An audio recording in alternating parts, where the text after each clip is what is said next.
When I was younger, my attention was often encased on a tiny screen.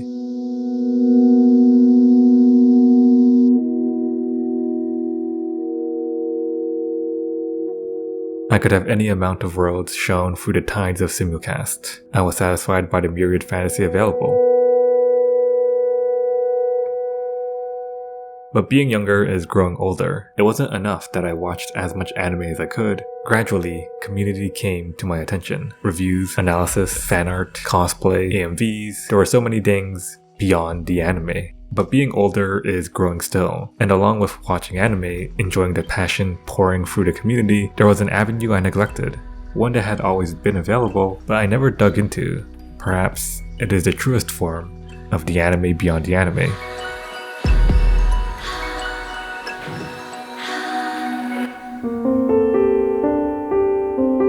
Official anime websites seem innocuous. Many of them are for advertising, episode air dates, streaming info, merch, Blu-rays, and DVDs. The primary purpose is making sure you know when and where to watch, and how to give them money. Yet, there's equally as much about the anime. Confirmation of staff, MVs, summaries of characters and plot. This is still the anime, and peering beneath this veneer are aspects I find quite endearing about these sites. One of my favorite ways to begin researching is actually going on an anime's website and looking for interviews. When thinking about Masaru Yokoyama, I was able to use his interview as a base to dig deeper into his methodology and find a thesis. When thinking about Durden, I used their interview to get an idea of the subtextual details in their song and how it fits into the show, things that I hadn't thought of but was able to find from a few clicks. When Mayonaka Punch aired, I was immediately enamored by the concept, vampire YouTubers, and I found myself wondering what the creators were thinking. So I looked at their website, with their thoughts readily available, and this allowed me to apply a different lens while watching the show, enhancing my experience. Flower and Azura recently finished, and along with how well that show was able to visualize and craft these immersive sequences bringing to life recitations and the majesty of written word, I was keen on the sound design. This is a show all about sound, about the differences in the way we speak, and how the cadence and emphasis of a word can morph its meaning, and how the people who practice this art form find meaning. So it was quite pleasant to read about the sound director's thoughts in a convenient place. This font of knowledge is waiting for anyone to use, and it's a great place to start a deeper dive into these works. Whether a show's airing or finished, there's always room to extrapolate and indulge in artistry, to explore the anime beyond the anime.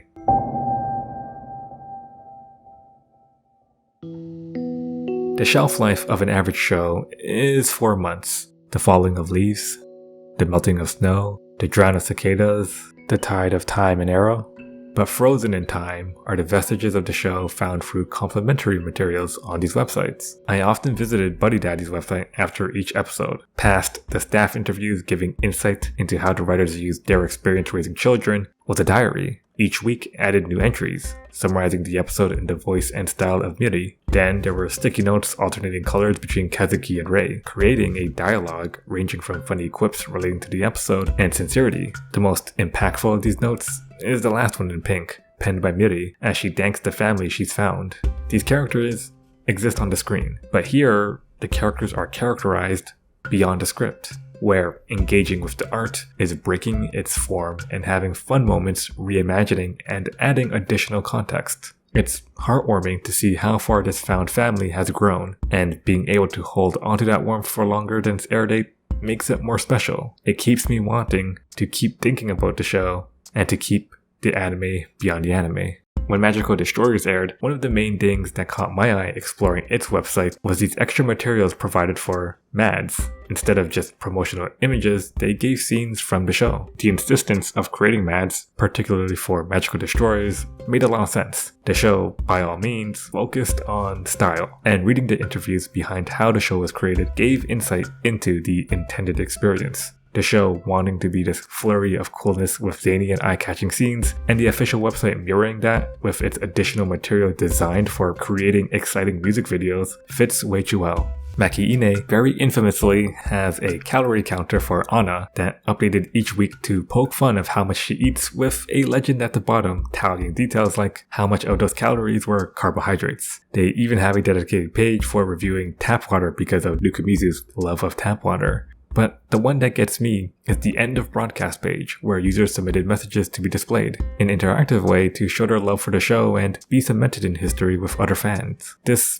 is a time capsule, an eternal mark that this show, this work, had an impact on them, that it had meaning, and it being on the official website let the fans have the anime beyond the anime.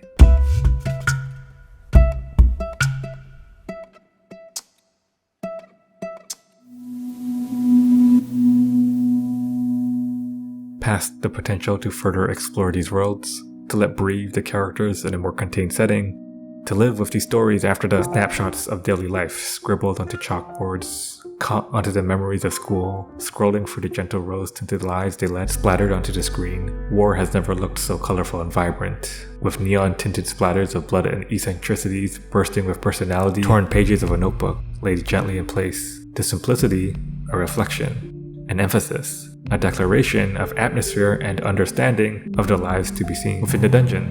All manner of mystery, of creatures of adventure found within the descent, waiting to provide wary eyes what lies on the page. Line rulers flowing across the borders as panels section into comfortable boxes and satisfying layouts. A representation to reminisce and evoke the anime beyond the anime official websites can also just be fun playgrounds. The most joy I've had in exploring them is exploring them. These websites still have to be functional advertisements, but it's endearing to see how the site designers bring out these works. There's only so much they can do in reflecting the themes and atmosphere of any particular show within their constraint.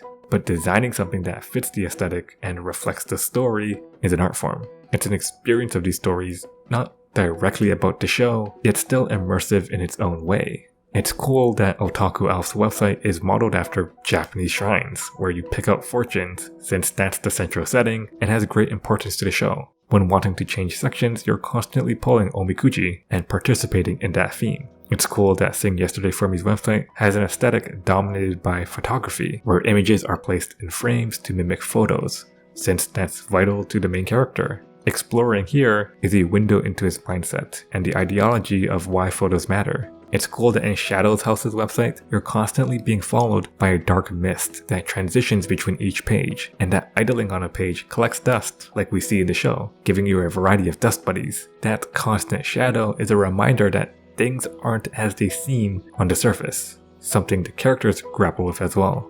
It's cool that School Live's website module is modeled after a school blueprint. You get these strips of notebook paper to hold the central information, and when you go down the line, you're visiting different rooms or descending a floor, collecting these pages as it were, with the map updating your location. But just like the characters, once you hit the basement, at the very end, a surprise awaits that unfurls the ordinary presented.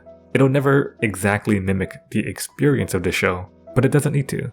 And these representations, these symbols, and the playful discretion in these website designs can often be a great reminder for why we're visiting in the first place, to experience as much of the anime beyond the anime.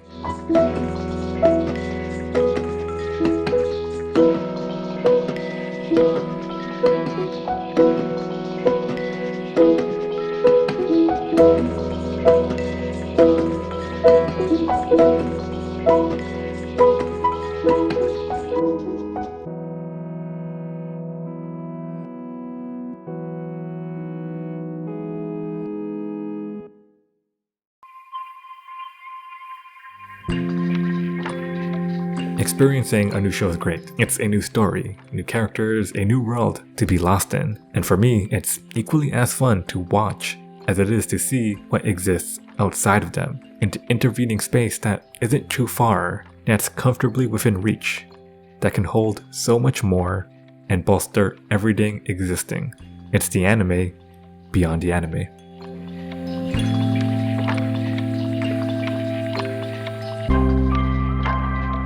And that was the end of the video. I do have some corrections to the script that I couldn't exactly fit and make it flow because it would be me kind of interjecting and making very small caveats. Not every website will have all three of the things I mentioned. Not every website will have interviews. Not every website will be designed really interestingly in the aesthetic or in the ambiance of the show. And not every website will have special, cool, extra stuff. most websites will at least have one of the free points that I mentioned. If you're lucky, you might get two, and in some of the websites I showed off, all free. The other thing is, an anime's website just might not be available.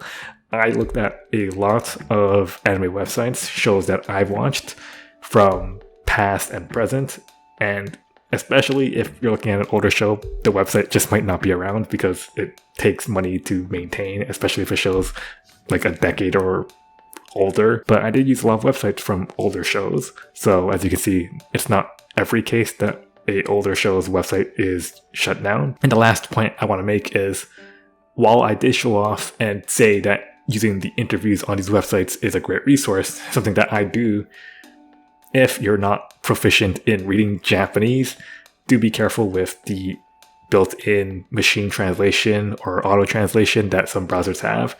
Sometimes those are not the best tools. Sometimes they get an approximation to what the actual sentences are, but there is a lot of nuance that's lost, and a lot of discretion needs to be made in terms of understanding the translations of some of these interviews. They work pretty well, but they're not perfect, but they should be serviceable enough, and again, a good jumping off point to look at more articles and more sources to corroborate all of this stuff, especially if you're using auto-translate like I do a lot of times, admittedly. Having multiple sources to back up what the sources are saying can make sure that your sources are more credible, even if you're not sure if the translations are one-to-one. All of that aside, hopefully this was an enjoyable and interesting look at something that I think isn't really that well used, or maybe underrated, I guess. Animes always come up with official websites, especially if you're looking at airing stuff. There's so much cool things that I feel like not everybody is looking at and that they might like. So hopefully this was a kind of reminder that, hey, you can just go to the anime's official website and find cool stuff. Anyways, I've had this Patreon image on screen this whole time to give a shout out to the patrons who help me make videos like this and help me continue making cool stuff in the future as well. If you like to support, please check out the Patreon, or you can just leave a comment. Watching the video is fine as well. I have links to my other socials like Blue Sky in the description. And yeah, thank you again for watching, and I'll see you in the next one.